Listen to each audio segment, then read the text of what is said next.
Friend म्हण. आज आहे भोगी. चू काय लावली? टिकली लावली डोक्याला. कोणती आहे? तिळाची आहे. हो का? कोणी लावली?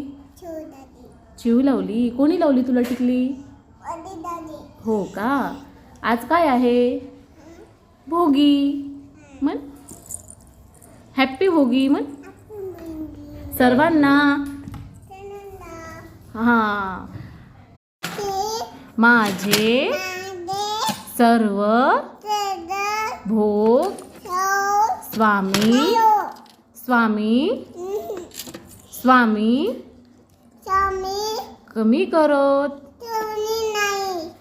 कमी कर. श्री गुरुदेव